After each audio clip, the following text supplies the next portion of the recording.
साथ देखने के बाद बादशाह हैरान हो जाता है। वह गुलाम से पूछता है कि सुंदरी तुम्हारे साथ क्या कर रही है। गुलाम कहता है कि वह इस लड़की की मदद कर रहा है, लेकिन सुंदरी गुलाम से कहती है कि मुझे इस आदमी से बचाओ। बादशाह कहता है कि यह वही लड़की है जिसे मैं ढूंढ रहा हूँ, तुमने मेरा काम आसान कर दिया। बादशाह तुरंत सुंदरी का हाथ पकड़ता है और गाड़ी की तरफ बढ़ने ही लगता है कि सुंदरी अचानक झटका देती है और गुलाम के पीछे छुप जाती है।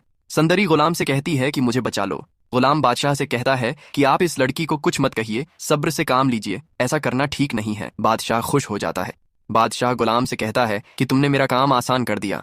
गुलाम किसी न किसी तरह सुंदरी को अपने घर ले जाता है, उसे घर छोड़ता है और फिर बादशाह के पास वापस चला जाता है। बादशाह खुशी खुशी अपनी माँ को बताता है कि वह लड़की गुलाम ने मुझे ढूंढ कर दे दी है। बादशाह की माँ जैसे ही यह बात सुनती है वह हैरान हो जाती है। वह अंदर ही अंदर खुश नहीं होती। वह फिर से गुलाम के खिलाफ बोलने लगती है। वह गुलाम के बारे में कहती है कि यह तो सच में हमारा दुश्मन है। यह हर बार बादशाह को खुश करता है, उसके सामने नंबर बनाता है। हमें वह लड़की पसंद नहीं है और ये जानबूझकर उसे लेकर आया है। बादशाह कहता है कि वह लड़की मुझे मिल गई है, उसे गुलाम लेकर आया है, अब मैं उससे शादी करूंगा। गुलाम बहुत परेशान हो जाता है। वह एक गलती कर बैठा है। वह अकेले में बादशाह की माँ के पास जाता है और उनसे कहता है कि आप बादशाह को समझाएं, जिस तरह वह इस लड़की को अपनी जिंदगी में शामिल करना चाहते हैं वह तरीका सही नहीं है। वह लड़की यतीम है, उसके आगे पीछे कोई नहीं है और उसके साथ जुल्म होगा। यह बात सुनते ही बादशाह की माँ गुलाम से कहती है कि ठीक है, तुम बेफिक्र हो जाओ। लेकिन उसे गुलाम और बादशाह की दोस्ती में दरार डालने का मौका मिल जाता है। वह अपने बेटे से झूठ बोलती है कि बादशाह, तुम्हारा दोस्त गुलाम इस लड़की को पसंद करता है और वह लड़की भी उसे पसंद करती है। लेकिन बादशाह कहता है कि आप फिर से उसके खिलाफ बोलने लग गई हैं। बादशाह की माँ कहती है कि तुम देख लेना, वह कभी भी इस लड़की की शादी तुमसे नहीं होने देगा। अगर होने दे तो वह सच्चा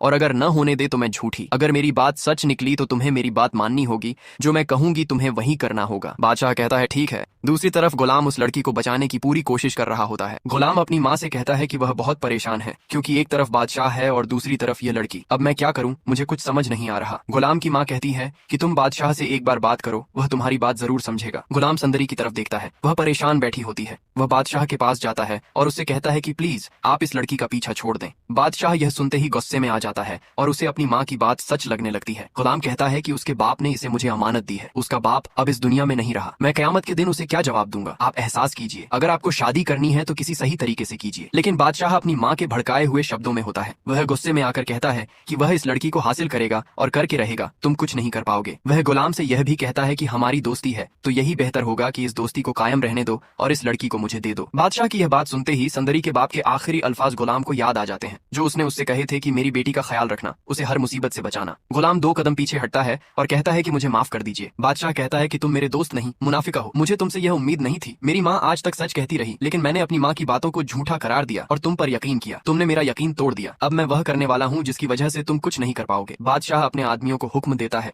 और कहता है कि उस लड़की को उठा लाओ। उसके आदमी निकलने लगते हैं। गुलाम कहता है, बादशाह अगर बात यहाँ तक आ गई है तो रास्ते में आपके आदमियों को सबसे पहले मुझे मारना होगा। यह ड्रामा पहुंचता है एक नए दिलचस्प मोड़ पर, जब बादशाह गुलाम को अपने रास्ते से हटाकर सुंदरी की तरफ बढ़ेगा। इस ड्रामे की एंडिंग जानने के लिए हमारे YouTube चैनल को सब्सक्राइब करना न भूलिएगा। वीडियो कैसी लगी कमेंट में जरूर बताइए।